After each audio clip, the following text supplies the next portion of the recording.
Welcome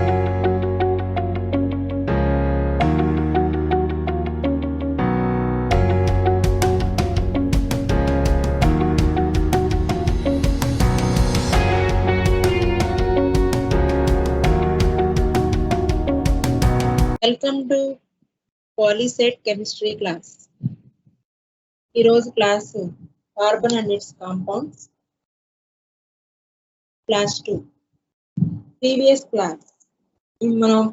class లో అంటే last class లో కార్బన్ అండ్ ఇట్స్ కాంపౌండ్స్ యొక్క ఇంట్రడక్షన్ చూసాం. కార్బన్ యొక్క ఇంట్రడక్షన్ అంటే కార్బన్ యొక్క దాని యొక్క కాన్ఫిగరేషన్ ఏంటి, అలాగే దాని యొక్క వ్యాలెన్సీ ఏంటి, అది ఏ గ్రూప్ లో ఉంటుంది అనేది మనం అబ్జర్వ్ చేస్తాం. అలాగే కాన్సెప్ట్ ఆఫ్ హైబ్రిడైజేషన్ ఇది ఇంపార్టెంట్ టాపిక్ అని చెప్పాను కదా. సో హైబ్రిడైజేషన్ కాన్సెప్ట్ గురించి మనం చూసాం. అలాగే ఈ హైబ్రిడైజేషన్ అనేది 3 టైప్స్ కదా, sp3, sp2, sp. ఈ 3 హైబ్రిడైజేషన్స్ గురించి మనం నేను నేర్చుకున్నాము. జస్ట్ బ్రీఫ్ ఎక్స్ప్లెనేషన్ ఇస్తాను దీని గురించి, ఇంపార్టెంట్ టాపిక్ కాబట్టి జస్ట్ ఈ 3 గురించి ఒక 2 minutes ఎక్స్ప్లెనేషన్ ఇచ్చి నెక్స్ట్ టాపిక్ లోకి వెళ్ళిపోదాం. మనకి హైబ్రిడైజేషన్ అంటే దాన్ని ఇంట్రడ్యూస్ చేసిన వాళ్ళు లినస్ పౌలింగ్. సో హైబ్రిడైజేషన్ అంటే ఏంటంటే మనకి ఈక్వల్ ఎనర్జీ ఉన్నటువంటి ఆర్బిటాల్స్ ని మిక్స్ చేసినప్పుడు మళ్ళీ అన్నే నెంబర్ ఆఫ్ న్యూ ఆర్బిటాల్స్ అనేవి మనకి ప్రొడ్యూస్ అవుతాయి. వాటికి సేమ్ ప్రాపర్టీస్ ఉంటాయి. ఆ వచ్చినటువంటి ఆర్బిటాల్స్ ని హైబ్రిడ్ ఆర్బిటాల్స్ అంటాము. ఆ ప్రాసెస్ ని మనం ఏమంటామంటే హైబ్రిడైజేషన్ అంటాం. సో మన డెఫినేషన్ ఏం నేర్చుకున్నామంటే the redistribution of orbitals of almost equal energy in individual atoms to give equal number of new orbitals with identical properties like energy and shape. దీన్ని హైబ్రిడైజేషన్ అన్నాము.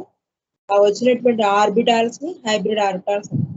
సో ఈ హైబ్రిడైజేషన్ అనేది మనం 3 types అని చెప్పాం కదా, sp3, sp2, sp.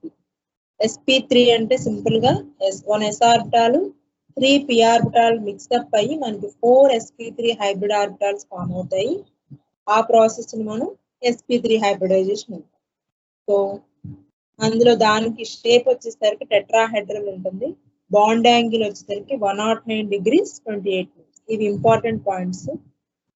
అలాగే దీనికి ఎగ్జాంపుల్ గా మనం ఏం చెప్పుకున్నాం అంటే మీథేన్ అలాగే ఈథేన్, ఈ రెండు కూడా మనం ఎగ్జాంపుల్స్ గా చెప్పుకున్నాము sp3 హైబ్రిడైజేషన్ కి.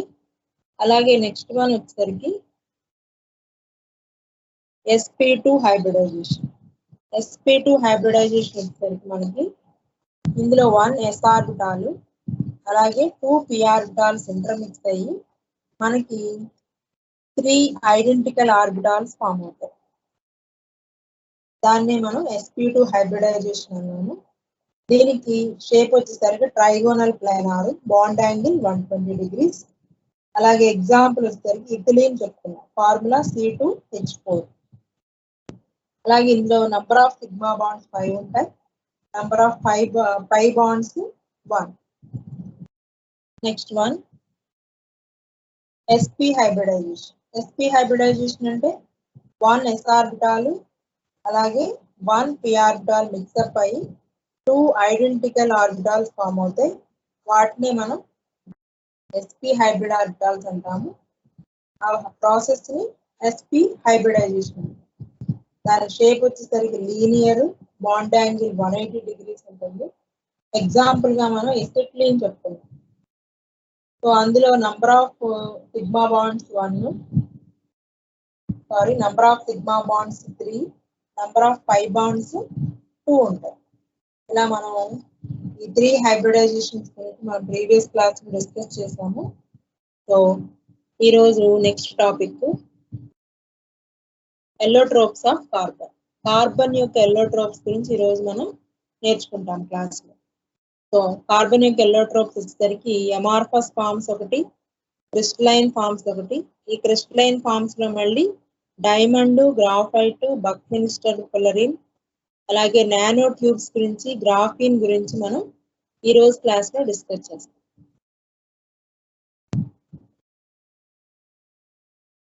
So first topic allotropes of carbon. అసలు ఎల్లోట్రోపీ అంటే ఏంటో చూద్దాం. డెఫినేషన్ చూద్దాం. The property of an element to exist in two or more physical forms having more or less similar chemical properties but different physical properties is called allotropy. So ఒక element అనేది two are more, ఒకటి లేదా అంతకన్నా ఎక్కువ physical forms లో ఉండి ఆ ఉన్నటువంటి ఫామ్స్ లో వాటికి కొన్ని సిమిలర్ కెమికల్ ప్రాపర్టీస్ ఉండొచ్చు, కానీ డిఫరెంట్ ఫిజికల్ ప్రాపర్టీస్ అనేవి ఉంటాయన్నమాట. కాబట్టి అటువంటి నేచర్ ని మనం ఏమంటామంటే ఎల్లోట్రోపీ అంటాం అన్నమాట. ఎల్లోట్రోపీ అంటాం. ఇంకా సింపుల్ గా చెప్పాలంటే, సింపుల్ గా షార్ట్ కట్ గా వన్ లైన్ లో చెప్పాలంటే, ఒక ఎలిమెంట్ అనేది డిఫరెంట్ ఫామ్స్ లో ఉండడాన్ని ఎల్లోట్రోపీ అంటారు. ఒక ఎలిమెంట్ అనేది డిఫరెంట్, ఒకటే ఎలిమెంట్ మన దగ్గర ఒక 3 కాంపౌండ్స్ ఉన్నాయనుకోండి, 3 కాంపౌండ్స్ ఉంటాయి. ఆ 3 కాంపౌండ్స్ లో కూడా మనకి ఉన్న ఎలిమెంట్ ఒకటే ఉంటుంది. సపోజ్ ఇప్పుడు నేను ఒక 3 కాంపౌండ్స్ తీసుకుంటున్నాను. వీటన్నిటిలోనూ కార్బనే ఉంటుంది.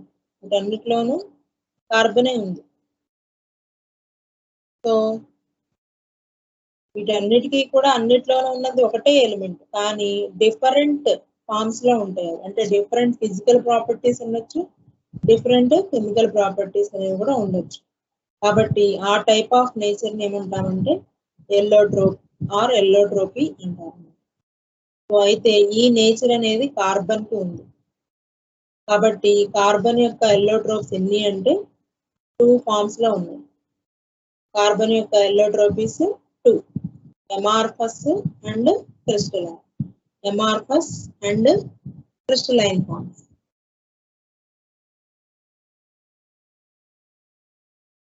సో వీటి గురించి మనం చూద్దాం.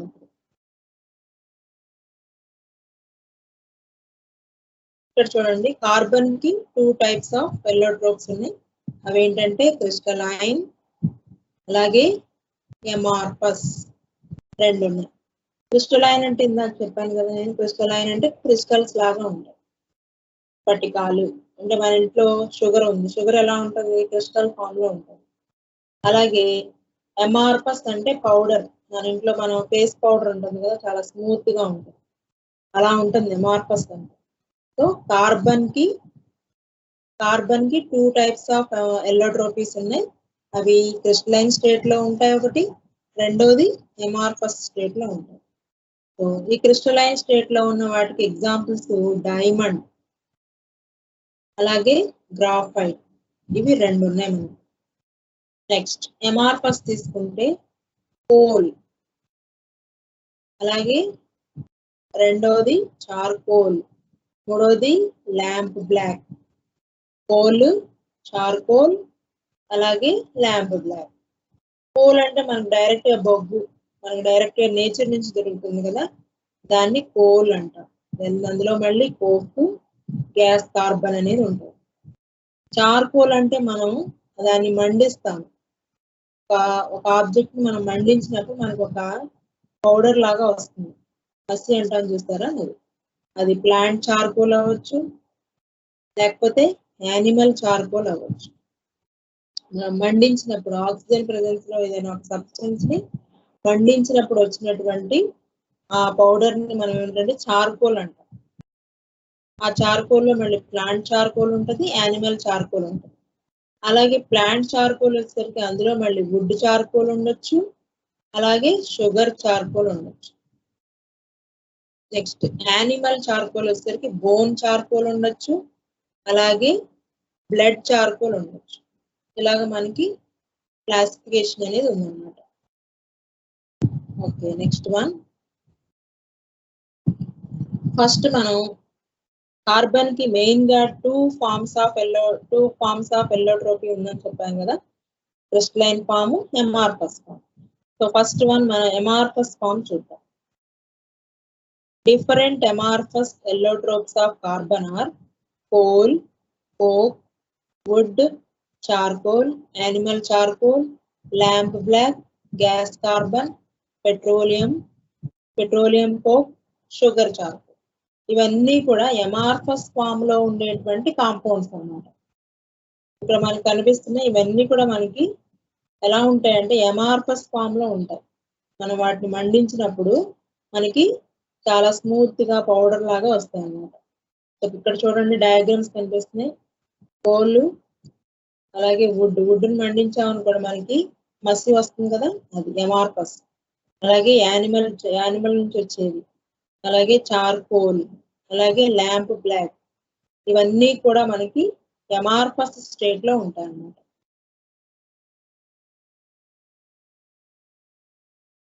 Next crystalline forms. Carbon in solid phase can exist in 3 crystalline allotropic forms. Carbon అనేది సాలిడ్ ఫేజ్ లో ఉంది. దాంట్లో మళ్ళీ మనకి డిఫరెంట్ టైప్స్ ఆఫ్ ఎగ్జాంపుల్స్ ఉన్నాయి చూడండి. డైమండ్, గ్రాఫైట్, బక్మినిస్టర్, ఫుల్లరీన్, ఇవన్నీ కూడా క్రిస్టలైన్ ఫార్మ్స్ లో ఉన్నటువంటి కార్బన్ అన్నమాట. కార్బన్ అనేది సాలిడ్ స్టేట్ లో ఉంటుంది. సాలిడ్ అంటే ఇక్కడ మన క్రిస్టలైన్ ఫామే కదా, అది డైమండ్, అలాగే గ్రాఫైట్, అలాగే బక్మినిస్టర్, ఫుల్లరీన్, ఈ మూడు కూడా మనకి క్రిస్టలైన్ ఫార్మ్స్ లో ఉన్నటువంటి ఎల్లోట్రోపీకి ఎగ్జాంపుల్స్. సో ఇక్కడ చూడండి ఎల్లోట్రోప్స్ ఆఫ్ కార్బన్ మనం ఇప్పుడు నేర్చుకున్నది చూస్తున్నాం. Crystalline allotropes, amorphous allotropes. Crystalline allotropes కి డైమండ్, గ్రాఫైట్, ఫుల్లరీన్. అలాగే ఎమార్ఫస్ ఎల్లోట్రోప్ కి కార్బన్ బ్లాక్, కోక్, చార్కోల్, ఇవన్నీ కూడా ఎల్లోట్రోప్స్ ఆఫ్ కార్బన్ కి ఎగ్జాంపుల్స్. ఇంకొకసారి చూడండి, ఎల్లోట్రోప్స్ ఆఫ్ కార్బన్ లో 2 టైప్స్ ఉన్నాయి, క్రిస్టలైన్, ఎమార్ఫస్. క్రిస్టలైన్ ఎల్లోట్రోప్స్ అంటే డైమండ్, గ్రాఫైట్, ఫుల్లరీన్, ఇవి మనకి ఎలా అవైలబుల్ గా ఉంటాయి. ఎమార్ఫస్ అంటే పౌడర్ స్టేట్ లో ఉంటాయి, కార్బన్ బ్లాక్, కోక్, చార్కోల్, ఇవన్నమాట.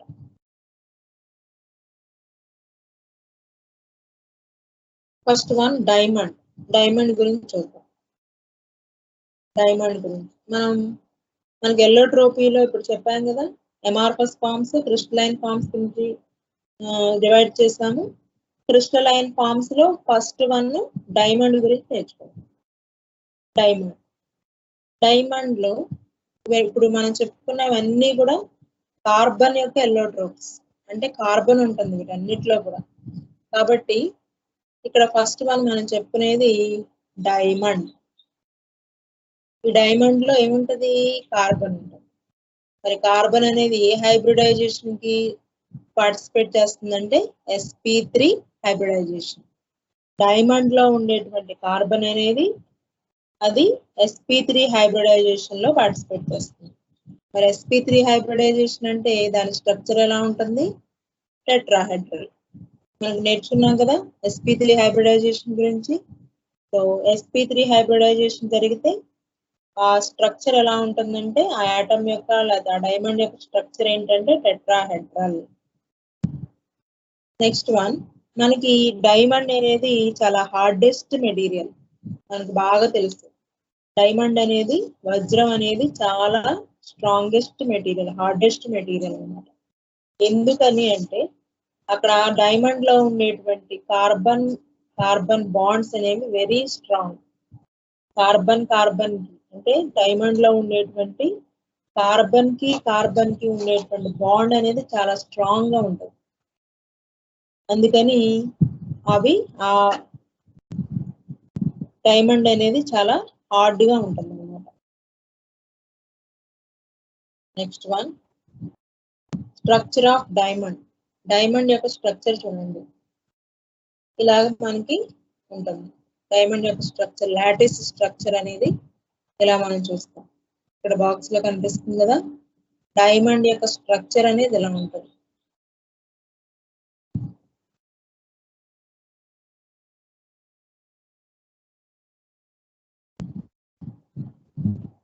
నెక్స్ట్ చూడండి డైమండ్. దాంట్లో హైబ్రిడైజేషన్ చూడండి, ఒక s orbital 3 p orbitals mixup అయ్యి మనకి 4 sp3 ఆర్బిటాల్స్ ఫామ్ అయినాయి. తర్వాత మనకి each carbon linked to 4 other carbon atoms. కాబట్టి మనకి అక్కడ టెట్రాహెడ్రల్ స్ట్రక్చర్ అనేది ఫామ్ అయింది అనమాట. అక్కడ టెట్రాహెడ్రల్ స్ట్రక్చర్ లో కార్బన్ కి మధ్య ఉండేటువంటి బాండ్ లెంగ్త్ ఎంత ఉంటుందంటే 154 పికోమీటర్స్ ఉంటుంది. ఓకేనా? డైమండ్ ఈచ్ కార్బన్ ఆటమ్ కూడా sp3 హైబ్రిడైజేషన్ లో పార్టిసిపేట్ చేస్తుంది. sp3 హైబ్రిడైజేషన్ అంటే టెట్రాహెడ్రల్ స్ట్రక్చర్ ఉంటుంది.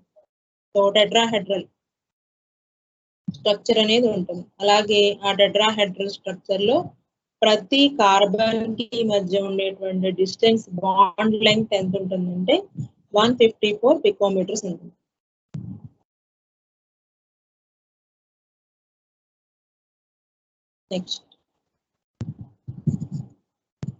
Next second one is graphite. Diamond గురించిన ఇన్ఫర్మేషన్ తెలుసుకున్నాం మనం. Next one graphite. Graphite forms a two-dimensional layer structure with CC bonds within the layers. There are relatively weak interaction between the layers. ఇక్కడ graphite అనేది ఏంటంటే 2-dimensional layer structure ఉంటుంది. CC bonds లో layer structure ఉంటుంది, layers గా ఉంటుంది ఇది. కాబట్టి ఇది 2-dimensional layer structure ఉందని చెప్పాము. అలాగే ఈ లేయర్స్ మధ్య ఏంటంటే వీక్ ఇంటరాక్షన్ ఉంటుంది అన్నమాట, చాలా వీక్ గా ఉంటుంది. ఆ లేయర్స్ మధ్య ఉండేటువంటి ఇంటరాక్షన్ అనేది, అట్రాక్షన్ అనేది చాలా వీక్ గా ఉంటుంది అన్నమాట. అలాగే ఈ గ్రాఫైట్ లో కూడా కార్బనే కదా ఉండేది. ఆ కార్బన్ అనేది ఏ హైబ్రిడైజేషన్ పార్టిసిపేట్ చేస్తుందంటే sp2 హైబ్రిడైజేషన్. గ్రాఫైట్ అనేది ఏ హైబ్రిడైజేషన్ లో పార్టిసిపేట్ చేస్తుందంటే sp2 హైబ్రిడైజేషన్. అలాగే గ్రాఫైట్ ని మనం గుడ్ కండక్టర్ ఆఫ్ ఎలక్ట్రిసిటీ అంటాం. గ్రాఫైట్ అనేది మనం ఎలక్ట్రిసిటీ అంటే బాగా ఎలక్ట్రిసిటీని పాస్ చేస్తుంది. ఎందుకని అంటే అందులో ఉండేటువంటి పై ఎలక్ట్రాన్ సిస్టమ్ వల్ల, పై బాండ్స్ ఉంటాయి కదా, పై ఎలక్ట్రాన్ సిస్టమ్ వల్ల అది మనకి ఈ ఎలక్ట్రిసిటీ అనేది ఈజీగా పాస్ అవుతుంది అన్నమాట. సో ఇంకొకసారి చూద్దాం. గ్రాఫైట్ అనేది మనకి 2-dimensional లేయర్ స్ట్రక్చర్ ఉంటుంది. సో అలాగే ఈ గ్రాఫైట్ అనేది sp2 హైబ్రిడైజేషన్ లో పార్టిసిపేట్ చేస్తుంది. అలాగే ఈ స్ట్రక్చర్ లో మనకి ఇక్కడ ఏంటంటే ఇది 2-dimensional లేయర్ స్ట్రక్చర్ అని చెప్పాం కదా, లేయర్స్ ఫామ్ అవుతాయి ఇందులో.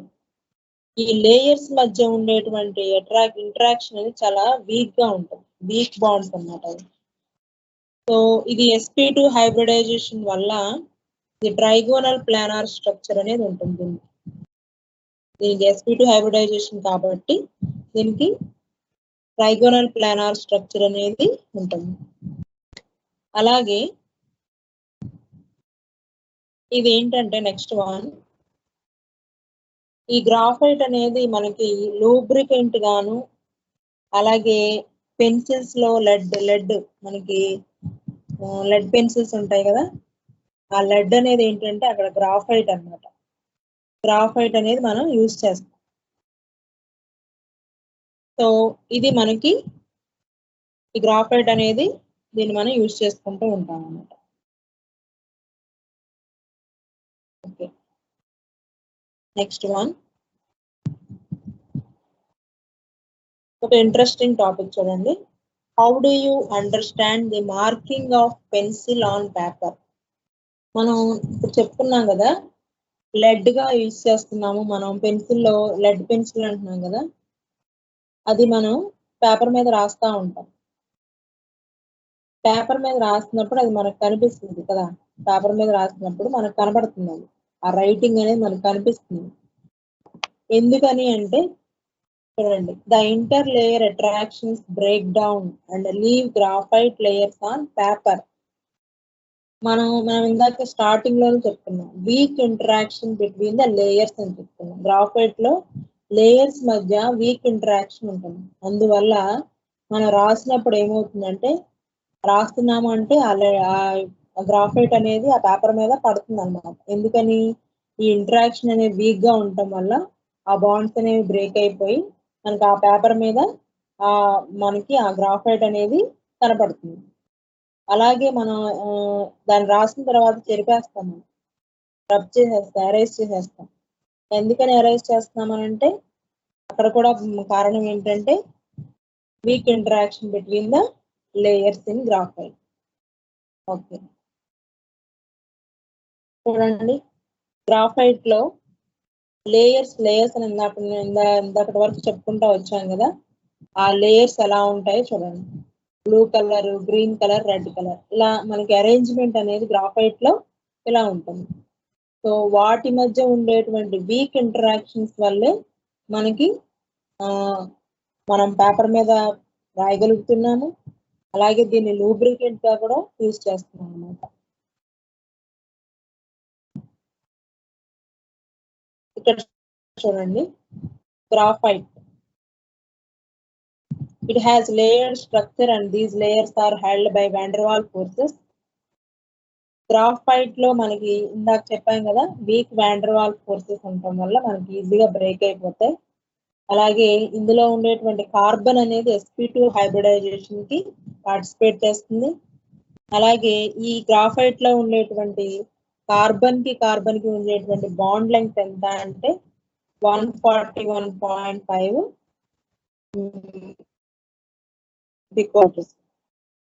సో ఇలాగా మనకి 3 డైమెన్షనల్ స్ట్రక్చర్ ఇది. చూడండి ఎట్లా మనకి లేయర్స్ అనేవి ఎలా ఉంటాయి, వాటి యొక్క బాండ్ లెంగ్త్ ఎలా ఉంటుంది అనేది మనకి ఇక్కడ డయాగ్రామ్ లో కనిపిస్తుంది. Next third one, buckminster fullerene. Buckminster fullerene, that is C60. Buckminster fullerene was discovered by, దీన్ని ముగ్గురు సైంటిస్టులు గ్రూప్ ఒక టీమ్ గా ఫామ్ అయ్యి కనుక్కున్నారన్నమాట. వాళ్ళు ఎవరంటే కర్ల్, అలాగే రిచర్డ్, టోటో, స్మాలీ, వీళ్ళందరూ కలిసి ఈ బక్మిన్స్టర్ ఫుల్లరీన్ అనే దాన్ని ఒక టీమ్ గా, వీళ్ళందరూ కలిసి ఒక టీమ్ గా ఫామ్ అయ్యి దాన్ని ఇన్వెంట్ చేశారు. సో దీనికి మనకి నోబెల్ ప్రైజ్ వచ్చింది అనమాట. వీళ్ళు చేసినటువంటి ఈ ఫుల్లరీన్ అరేంజ్మెంట్ చేసినందుకు 1996 లో నోబెల్ ప్రైజ్ వచ్చింది అన్నమాట. దీన్ని ఫుల్లరీన్ అని కూడా, సింపుల్ గా పిలవాలంటే ఫుల్లరీన్ అని కూడా పిలుస్తారు. చూడండి, buckminster fullerene are molecules of varying size that are composed entirely of carbon. ఇందులో సైజ్ అనేది మారుతూ ఉంటుంది, అన్ని కూడా ఇందులో అన్ని కూడా కార్బన్ ఆటమ్స్ ఉంటాయి. So that is the speciality of buckminster ఫుల్లరీన్.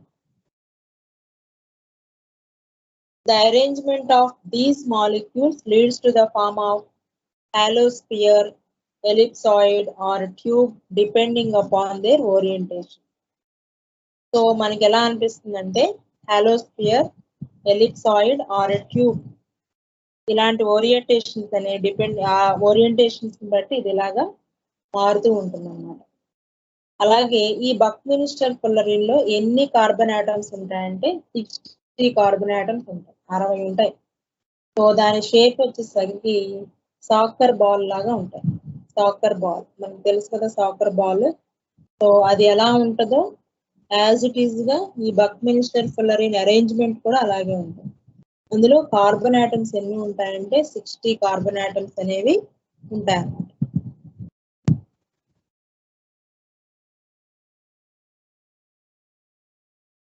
Spherical shape లో ఉన్నటువంటి ఫుల్లరీన్ ని మనం బకీ బాల్స్ అని కూడా అంటాం. స్పెరికల్ షేప్ లో ఉన్నటువంటి ఫుల్లరీని బక్కీ బాల్స్ అని కూడా అంటాము. అలాగే ఈ ఫుల్లరీన్ లో మనకి ఏమేమి షేప్స్ ఉంటాయో చూద్దాం. ఫుల్లరీన్ అంటే 360 కదా, దీంట్లో 12 పెంటాగోనల్ అండ్ 20 హెక్సాగోనల్ ఫేసెస్ ఉంటాయి. ఈ బక్మినిస్టర్ ఫుల్లరీన్ అరేంజ్మెంట్ ఎలా ఉంటుంది అంటే 12 పెంటాగోనల్ అలాగే 20 హెక్సాగోనల్ ఫేసెస్ అని ఉంటాయి. దీని గురించిన ఇన్ఫర్మేషన్ నెక్స్ట్ స్లైడ్ లో వస్తుంది, మీకు ఈజీగా అర్థమవుతుంది. సాకర్ బాల్ షేప్ లో ఉన్నటువంటి ఈ ఫుల్లరీన్ లో 12 పెంటాగోనల్ అలాగే 20 హెక్సాగోనల్ ఫేసెస్ ఉంటాయి. అలాగే ఈ బక్మినిస్టర్ ఫుల్లరీన్ లో ఉన్నటువంటి కార్బన్ ఆటమ్స్ అనేవి sp2 హైబ్రిడైజేషన్ లో పార్టిసిపేట్ చేస్తాయి. sp2 హైబ్రిడైజేషన్ లో పార్టిసిపేట్ చేస్తాయి. అలాగే ఈ ఫుల్లరీన్ అనేది మనకి అప్లికేషన్ ఓరియంటెడ్ గా చాలా యూస్ఫుల్ అవుతుంది. మనకి మెడిసినల్ పర్పస్ తో కూడా చాలా యూస్ఫుల్ గా ఉంది.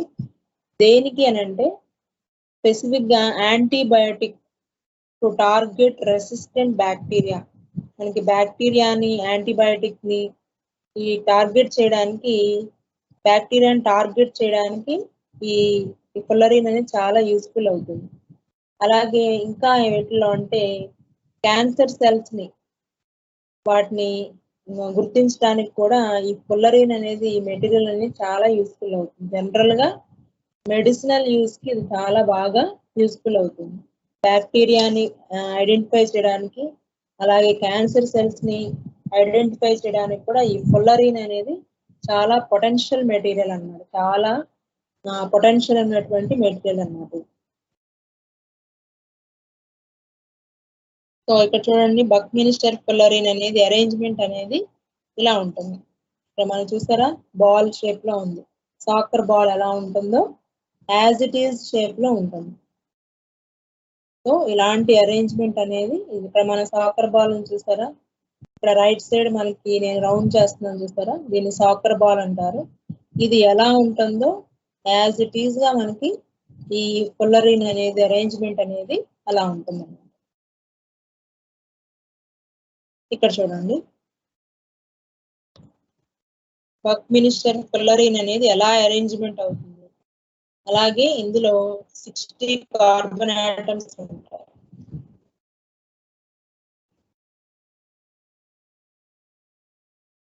అలాగే ఇతని 1983 ఇతని లైఫ్ టైమ్.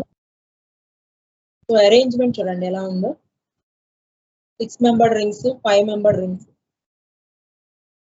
చూస్తారా. 6 మెంబర్డ్ రింగ్స్ ఎన్ని ఉన్నాయి, 20. అలాగే చూడండి ఇక్కడ అరేంజ్మెంట్ చూడండి ఎలా చూపిస్తున్నారో. బాండ్ లెంగ్త్ 145.3 pm, అలాగే 138.3 pm. ఇంకొకసారి అరేంజ్మెంట్ చూడండి.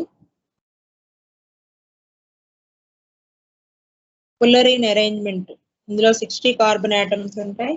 దీన్ని ఫుల్లర్ అనేది ఇంట్రడ్యూస్ చేశాడు, తన పేరు మీదుగా వచ్చింది.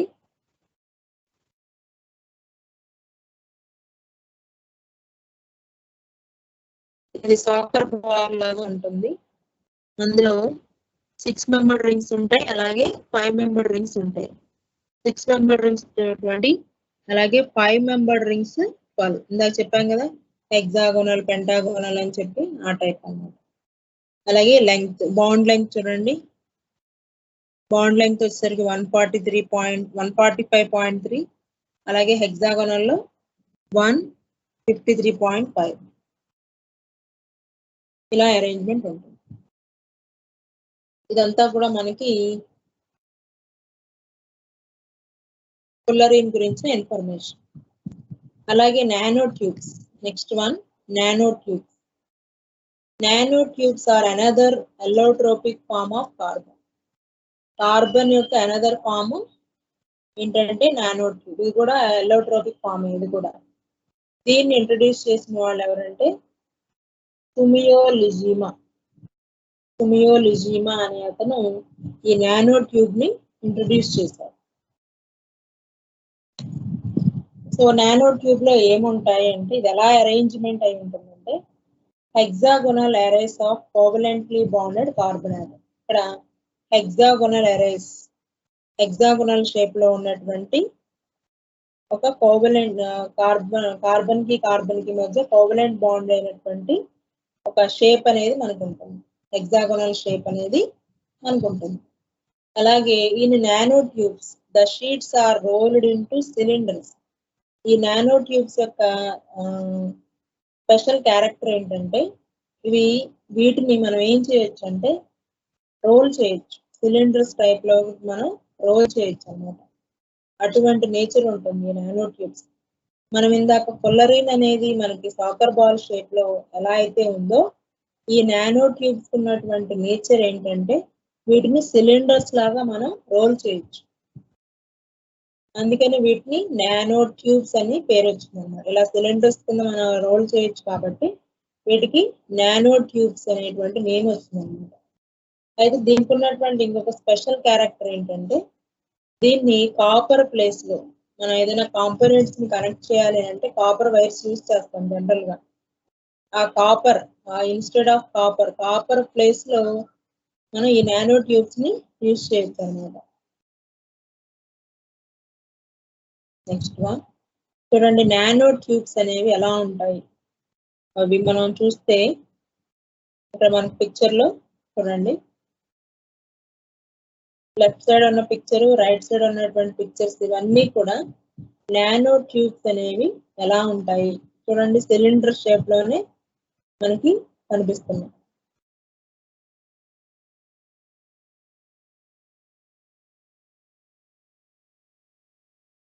So next one graphene. Graphene is extracted from graphite. Graphene అనగానే మనకు వెంటనే గుర్తొచ్చేస్తుంది గ్రాఫైట్ అని అర్థమవుతుంది. సో ఈ గ్రాఫీన్ అనేది కూడా గ్రాఫైట్ నుంచి ఎక్స్ట్రాక్ట్ చేసినటువంటి ఒక మెటీరియల్. దీన్ని మనం పెన్సిల్స్ లో యూజ్ చేస్తాం.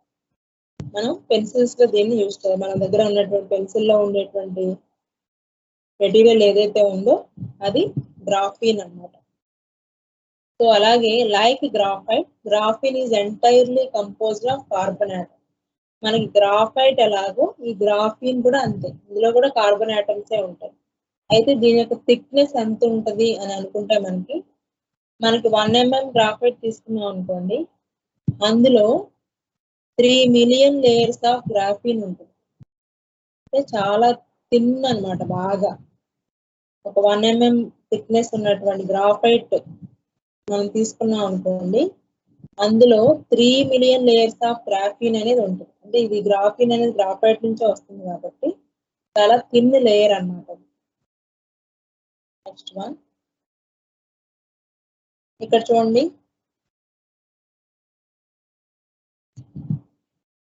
3D స్ట్రక్చర్ ఆఫ్ గ్రాఫీన్ ని 3D స్ట్రక్చర్ గా చూస్తే ఇలా ఉంటుంది.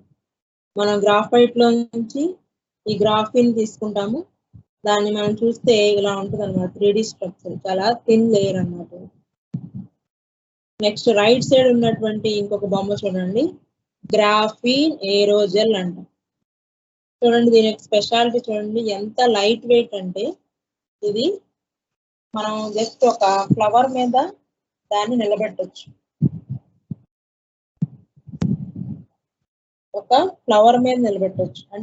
అంటే ఒక ఫ్లవర్ మీద దాన్ని నిలబెట్టారు అంటే అది ఎంత లైట్ వెయిట్, ఎంత థిన్ అనేది మనకి దీన్ని చూస్తే అర్థమవుతుంది.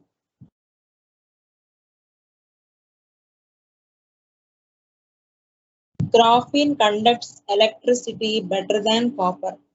ఈ గ్రాఫీన్ అనేది మనకి కాపర్ కన్నా కూడా బెటర్ గా ఎలక్ట్రిసిటీని పాస్ చేస్తుంది, అందుకని మనం దీన్ని యూజ్ చేయొచ్చు.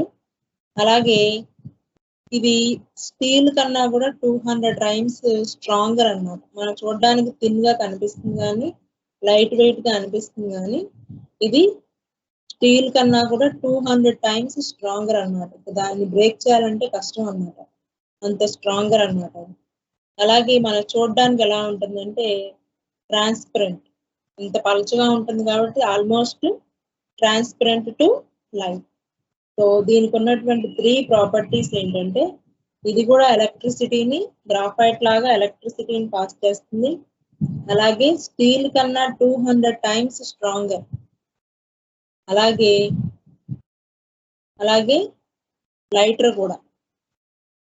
Next one, it is almost perfectly transparent to light. Light కి ట్రాన్స్పరెంట్, చాలా పలుచగా ఉంటుంది కాబట్టి ఇది ఆల్మోస్ట్ ట్రాన్స్పరెంట్ గా ఉంటుంది అన్నమాట ఈ గ్రాఫీన్ అనేది.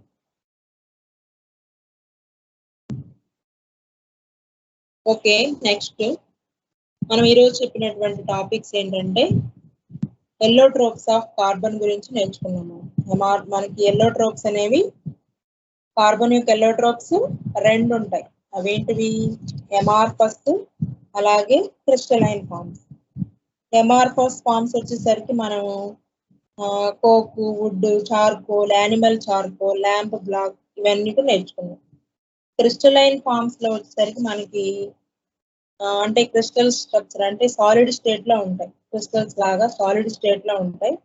అవి మనకి ఎగ్జాంపుల్స్ గా మనం డైమండ్ గురించి నేర్చుకున్నాం, గ్రాఫైట్ గురించి నేర్చుకున్నాం, అలాగే ఫుల్లరీన్, అలాగే నానో ట్యూబ్స్, అలాగే గ్రాఫీన్, వీటి గురించి మనం నేర్చుకున్నాం. సో ఇప్పుడు ఈ టాపిక్స్ మీద మనకి బిట్స్ అన్నమాట. చూద్దాం, practice bits. The phenomenon of existence of same element in a different physical forms is called. ఒక ఎలిమెంట్ అనేది డిఫరెంట్ ఫిజికల్ ఫార్మ్స్ లో ఉండడాన్ని ఏమంటాం? Isomerism, allotropy, sublimation, isotopes. Answer is allotropy. ఒక ఎలిమెంట్ అనేది డిఫరెంట్ ఫార్మ్స్ లో ఉండడాన్ని మనం ఎల్లోట్రోపీ అంటాం. Next, which of the following is not a crystalline allotrope of carbon? వీటిల్లో క్రిస్టలైన్ స్టేట్ లో లేనటువంటి ఎల్లోట్రోప్ ఆఫ్ కార్బన్ ఏంటి అంటున్నాం? డైమండ్ క్రిస్టలైన్ స్టేట్ లో ఉంటుంది, గ్రాఫైట్ క్రిస్టలైన్ స్టేట్ లో ఉంటుంది, C60 అంటే ఫుల్లరీన్ అది కూడా క్రిస్టలైన్ ఫామ్, ల్యాంప్ బ్లాక్ వచ్చేసరికి ఎమార్ఫస్ ఇది. కాబట్టి answer lamp black. Third one, diamond is an allotrope of. దేనికి ఇది ఎల్లోట్రోప్? డైమండ్ అనేది సిలికాన్ కా, కార్బన్ కా, సల్ఫరా, ఫాస్ఫరస్ కా? మనకు ఆల్రెడీ నేర్చుకున్నాం కదా దేని యొక్క ఎల్లోట్రోప్ ఇది. Answer B, carbon. Fourth one, which of the following is not a amorphous form of carbon? వీటిల్లో ఎమార్ఫస్ కార్బన్ కానటువంటి ఎలిమెంట్ ఏంటి? కోలా, కోకా, C60, గ్యాస్ కార్బన్. సో మన ఆన్సర్ ఏంటి? C60 అంటే fullerene. Next, hybridization of carbon in diamond. Diamond లో hybridization మనం నేర్చుకున్నాం ఇందాక. SP-నా, SP2-నా, SP3-నా, SP3D-నా? Our answer is SP3. Diamond లో ఉన్నటువంటి కార్బన్ అనేది SP3 హైబ్రిడైజేషన్ కి పార్టిసిపేట్ చేస్తుందని చెప్పాం కదా. Next bit,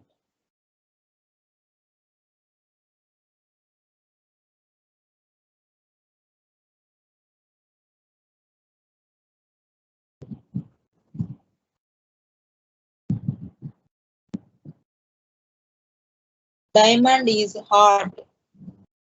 this is true. Diamond అనేది చాలా హార్డ్ గా ఉంటుంది. ఎందుకని? స్ట్రాంగ్ బాండ్స్ వల్ల, network structure, high refractive index, all of these. So our answer is strong bonds. మనం ఆల్రెడీ నేర్చుకున్నాం కదా CC స్ట్రాంగ్ బాండ్స్ వల్ల అది చాలా స్ట్రాంగ్ గా ఉంటుందని చెప్పి నేర్చుకున్నాం కదా. Seventh one, which of the following has layered structure? అంటే లేయర్స్ ఉంటాయి వీటిల్లో. లేయర్స్ ఉండేటువంటి స్ట్రక్చర్ ఏంటిది? డైమండా, గ్రాఫైటా, C60నా, ఆల్ ఆఫ్ దీస్? మనకు తెలుసు కదా లేయర్ ఉన్నటువంటి structure graphite. Eighth one, the distance between two adjacent layer in graphite. Graphite లో టూ అడ్జసెంట్ లేయర్స్ కి లేయర్ కి మధ్య ఉండేటువంటి డిస్టెన్స్ ఎంత ఉంటుంది? 33.5, 3.35, 3.35 nm, 3.35 pm, 3.35 angstrom, 3.35 angstrom. Ninth bit.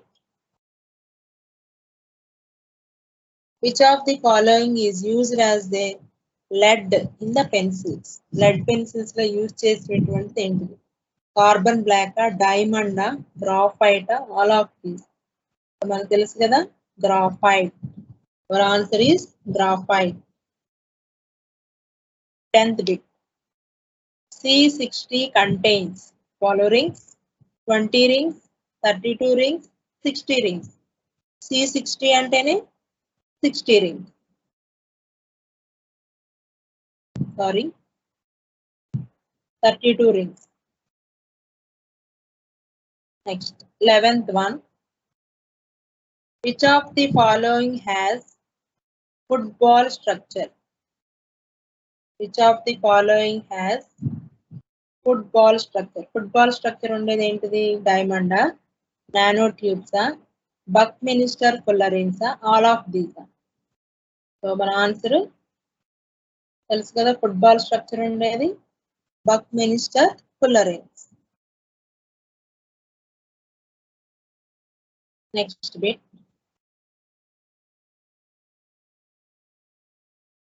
Which of the following is used in the melanoma? దేన్ని మనం melanoma ని ఐడెంటిఫై చేయడానికి యూజ్ చేస్తాం?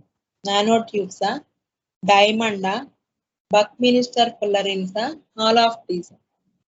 మనం ఆల్రెడీ ఇందాక నేర్చుకున్నాం కదా, క్యాన్సర్ సెల్స్ ని ఐడెంటిఫై చేస్తామని చెప్పి.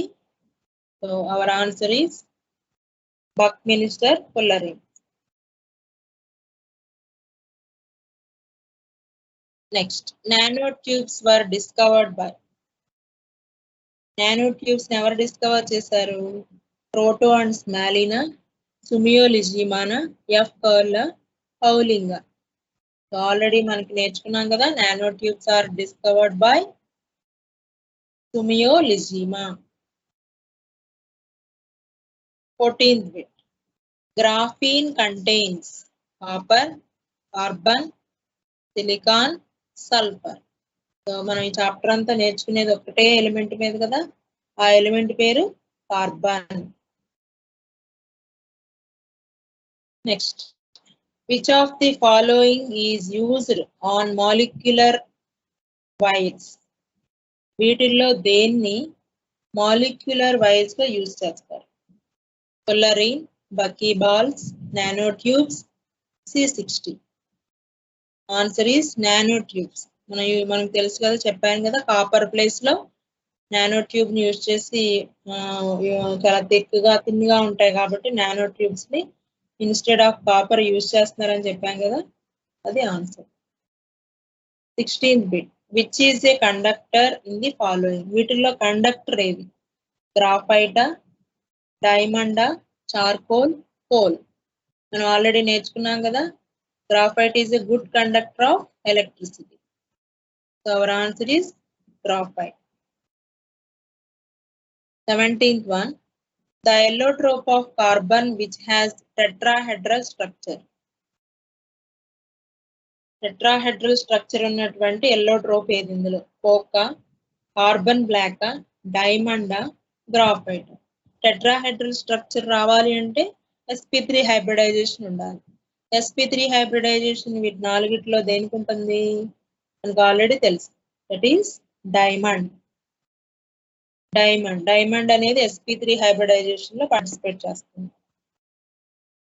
18th one. The crystalline allotropy of carbon. Crystalline state లో ఉన్నటువంటి ఎల్లోట్రోపీ ఏంటిది? కోలా, కోకా, చార్కోలా, బక్మినిస్టర్ ఫుల్లరిన్. మన answer is buckminster fullerene. Next, 19th bit. Forces present in between layers in graphite are strong electrostatic forces, bond forces, dipole forces, ionic forces. Our answer is bond forces. Layers graphite లో ఉండేటువంటి layers మధ్య ఉండేటువంటి forces ఏంటివి అంటే bond forces. 20 graphene contains, graphene లో ఏముంటుంది? Copper, carbon, silicon, sulphur. So graphene అన్నా, graphite అయినా, డైమండ్ అయినా, నానో ట్యూబ్స్ అయినా, ఇంకా వీటన్నిటిలో కూడా మెయిన్ గా ఉండేటువంటి element carbon. So graphene contains carbon. So ఇవి ప్రాక్టీస్ బిట్స్. అలాగే మన next class versatile nature of carbon, catenation, hydrocarbons, functional groups in hydrocarbons, alcohols, aldehydes, ketones, carboxylic acids, ethers, esters, అలాగే ఐసోమెరిజం గురించి, హోమోలాగస్ సిరీస్ గురించి, ఈ topics అన్నిటి గురించి next class లో మనం డిస్కస్ చేస్తాం.